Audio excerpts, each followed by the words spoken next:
A mendoni që Aleksandri në ushtrinë e vet prej 25.000 ushtarësh kishte 24.400 i lirë Maqedonas dhe 600 i kishte të Greqisë? Shiko, numri ushtarëve është që ki diskutueshëm se thonë 30.000, shumë 50.000, 49.000, janë disa. Po pjesa më e madhe e ushtrisë patjetër ishte i lirë Maqedone.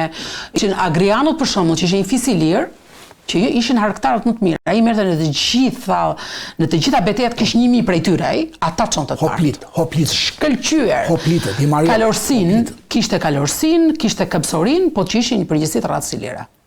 Po, atëherë pyetësh shpejt. Kur thuhet që Aleksandri i Madh ka patur 30.000 apo 25 qeranci e ka dhe kishte një pjesë të vogël, kishte është rasti që dy filmat, një herë film i vjetër i lidhur me Aleksandrin e Madh e një film i ri, kur në të parin përmend ushtarin si grek dhe në të dytin film përmendet ushtari i lirë, Glauk thotë. Kliti më duket diçka, po. Apo ndoshta, po. I tha Glauk edhe i tha doktorit Aleksandri. Po është për të verifikuar nga Hollywoodi që një herë ka quajtur grek 30, 40, 50 vjet përpara. Megjithatë edhe pralla moderne greke po bie edhe në Hollywood.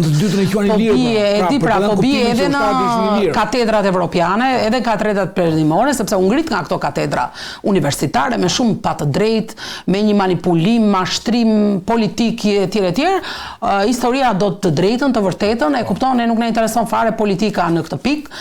Kështu që ato u ngritën politikisht me u bë perandori, domethënë gjithçka ishte politike, pra nuk ishte fare historike, po tani neve jemi në epokën e ujorit, unë jam vetë ujor, dhe ne jemi shumë kërkues për të vërtetën, dhe epoka e ujorit thotë do të zbarë gjithë vërtetat e njerëzimit, që janë mbajtur edhe historike, sepse tek e fundit ajo që ne duam është të thjeshtë e vërteta për të dirë për të programuar të tashmen dhe të ardhmen, edhe nëse s'di se kush je, ti nuk di edhe sot kush je dhe nuk di as ku do shkosh. Prandaj dum kjo është një pjesë shumë e rëndësishme e historisë së Shqipërisë dhe e botës. Zonja Lena. Po. Falangën e famshme maqedonase që e shpiku, siç thuhet në dokumenta, Filipi, baba i Aleksandrit, dhe ai e përdori me shumë sukses. Me ato heshtat e gjata, 5 metrosha. Po. Edhe që vjeshin sup më sup, domethënë nga njëri ushtarit e tjetri kështu. Ishte një formacion luftarak i pathyeshëm që shkatronte çdo lloj ushtrie. Kjo studiohet dhe në Akademisë Shkencore më vonë, pak a shumë e ka përdorur dhe Skënderbeu në një farmace i cili studiohet për sa të vetë. Po taktikat e Aleksandrit dhe Skënderbeut janë të njëjta ushtarakët. Janë shumë të ngjashme. Pastaj kemi dhe Mërkur Buan më vonë që me 300 ushtarë bënte. Edhe Spartanët të njëjtën taktikë, sepse të njëjta fise. Po, kjo ka qenë një risi ushtarake, në fakt, shumë e rëndësishme, dhe e cila nuk lejonte që ushtarët përleshin trup për trup, sepse duke përdorur falangën, ai azisonte kundërshtarin në distancë. Dhe kjo ishte ajo që i u dha superioritet shumë të madh, që kundërshtarët mund të humnin shumë, ndërsa llogarit që nga krau jon historikisht është për të çuditur, edhe Aleksandri humbte shumë pak ushtar, edhe Skënderbeu humbte shumë pak ushtar, edhe të gjithë, ndërsa pjesat kundërshtare ku kanë luftuar ato është për të çuditur që humnin, edhe këto janë vërtetura nga historia, jo se po i themi ne.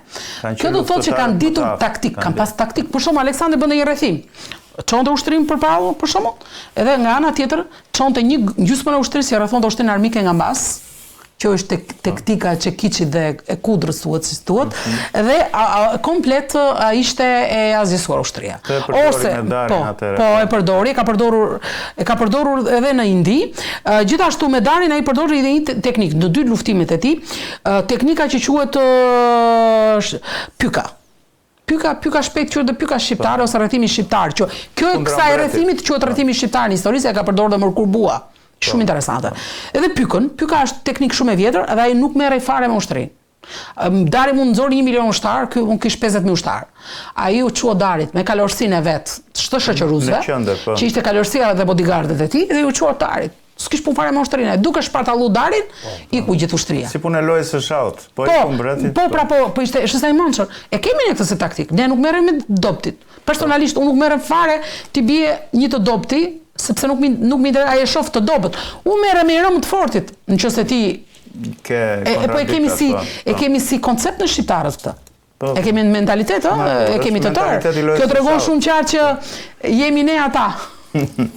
Zoti Balej, unë mendoj që 30 minuta ishin shumë dinamike dhe regjizorin e bën shenjë që ne duhet jo ta ndërpresim vje keq, po Elena nuk në pritet kur, sepse ka shumë gjëra për thënë, por ne kemi shpresën edhe për emisionet tjera mbas disa cikleve që të jeni ftuar të vazhdojmë diçka tjetër.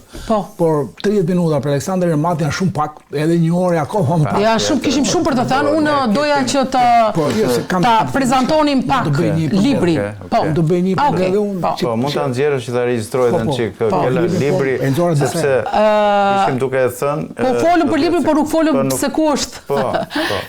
Atëherë libri, ky është Aleksandri Math që ka 2-3 muaj që është botuar, unë s'para kam dalë me prezantu për shkak të problematikave që kam pasur dhe është nga prezantimi i dytë që bëj, është libër që vërtet ja vlen për me fol edhe më gjatë se kaq. Është shumë i bukur. Asnjë nuk do mjaftoj koha për të folur sepse edhe një orë tash, edhe 2 orë. Po, edhe për të folur kishte jashtëzakonisht shumë material për të folur. Në këtë dinamiku mendoj që bën një kërshëri për sepse mund të përgjigjet gjitha detajet historike, për lexuesit do brendim. Ka shumë material, aq material klasa që sa zan të rrinë 2-3 orë do thoshim as sherekun asaj. Zonja Elena, me lejon dhe zoti Balej bëj një përmbledhje për teleshikuesit. Po, patjetër. Edhe jo se do kundërshtoj, po do përpërcoj atë që ju keni përfaqësuar librin, ndërkohë unë kam një libër të vogël që ka të bëjë zoti Balej nga Zeusi dhe 5 generalët e mlejnë shqiptar. Atëherë vim ke fjala që unë mbajtashnim, te fjala pushtues për mua, ju e thatë që është pushtues, për mua siston që NATO merr strategjinë e 5 erojve të mlejnë shqiptar. Që nga Akili, që dinte të pushtonte kështjella, që lufta Trojës kjo është atëra, një kështjellë e madhe që Akili dinte të çante, të pushtonte. Pastaj vjen Aleksandri Math, që është nipi i Akilit, ku Olimpia Mirtali edukonte sepse vinte nga kjo dinasti e Akilit dhe Pirën e Ptolemeut. Se kemi Pirën e Ptolemeut, i cili djali Akilit formoi Molosov dhe dinastinë e Pirit nga dilte dhe Aleksandri. Edhe doli Olimpia, që kemi një mbretëresh që bëri një djalë që ishte Aleksandri, ai Lene Andër. Ndërkohë që edhe Filipi, zonja Elena dhe shumë tjerë, e themi me plot gojë, ku edhe në pjesën e televizioni do ishte i lirë, edhe Likes, po edhe nga Mati, për mua nga Mati. Bile atë vike çështja që Aleksandri Math është taktik që përdorte se si të fushonte, edhe quhet mbreti i fushimit, strategu i fushimit. Pra nuk pushtoi, po çoi, edhe aty ka drejt shumë Elena, që nuk çoi kulturën elene, po ka quar kulturën pellazke dhe vajti deri në kufirin e Pellazis, jo në kufirin e Helenis. Pra atje ke prifti indian, zoja Elene përmendi, që i doli tha si e i pari, je i treti, thaj. Edhe ato filozofiket e ti janë fantastike, po i kam trajtuar atë. S'kishim kohë të shihnin sa. Po, bravo. Edhe i tha, po pse nga e di, tha Aleksandri, priftit indian, sepse ishin njësoj si ty të veshur, tha, njësoj të qetur si ty, tha, me të njëjtën kraft, tha, me të njëjtën temperament. Pra, ishin një 2-3 lega më përpara, dhe ky vuri kufirin në gange, në lindor të Pellazis. As pak nuk kemi gjë me lendër, me... Po ata antikët janë të tanët dhe ata modernit arbreshët janë tanët. Ne këtë po themi... Si i tha Otua, kur vajti gjeti Shqip, Otua 1817 vjeç, 1827 që shkoi, edhe i tha, edhe gjonte që fliste Shqip aty, ku e, po kjo është gjuhë e vjetër, ta për cilin ka ardhur ti thaj. Këta janë grek dhe vjetër, i thanë ata. Edhe vim ke Aleksandri, pra, sepse pastaj vjen taktika e Piros e Pirit, që pushtoi me elefant, me një gjë shumë të re, edhe zbatoi edhe heshtat palangat e Aleksandrit Math, palanga 4 metra. Pastaj vjen Skënderbeu, i cili luftoi me njësoj si Aleksandri dhe Piro, që ishe nip, jam nip e Pirot. Po, do vike Prenare. Edhe Skënderbeu luftonte me luftë gorile, që ishte një luftë e pa shembull, që është taktike NATO-s në një rast caktuar. Pra të 5 generalët e mlejnë me origjinë shqiptare, albanese, albnore, quhet çadushti, hynore, se populli hynor ka qenë Shqipëria atë, dhe të 5-ta kanë lënë taktikat më moderne që kanë vend sot në NATO apo në çdo lufte të botës. Janë të studiuar sot ata në botë. Shpejt. Jemi ke zonja Elena, ta Ciapi vjen nga Zeusi. Zeusi e lan në pyll sepse ante kroni i jati. Që ka ushqyer dhia. Unë filloj gjithë prezantimin tim ke Bujtina në Berat që Zeusi me atë lloj qumshi që quhet sot shqip ambël. Ambël, edhe nuk quhet qumër, po e ambël. Edhe sot tambël i thon gegët, po. Tambël i thon gegët, tambël, o gegnisha, vajte dhe gegnisha. Dhe ky Zeusi për shkak të këtij ciapi që tjetër që u sheu, e quajti gjë hyjnore edhe bririn, po edhe si simboli i ushqyerjes, simboli i bollekut. Po. Dhe simboli i lidhjes me Zeusin, po. Simboli i lidhjes. Atëherë vjen Akili, i cili është djalë Dardani Akili. Dardani është djali i Zeusit, se janë lidhur Dardani. Dhe djali Selena e quajnë Dardan, po. Po, Dardani, bravo qoftë, jap dorën, puf mball. Dhe vjen Akili, vjen gjithta vin nipër e stërnipur njëri me tjetrin, piri dihet që është nip i Aleksandri është stërnip i Akilit, Skënderbeu jam nip e Piroti dhe Maqedonësit, mbret, princ i Emathis, edhe i Maqedonisë, edhe. Vim nga Maqedonia, Maqedonë sot, jo krahasisht e pyeta zonjë Elenë, nuk ka kur, nuk ka një art, zoti Balej.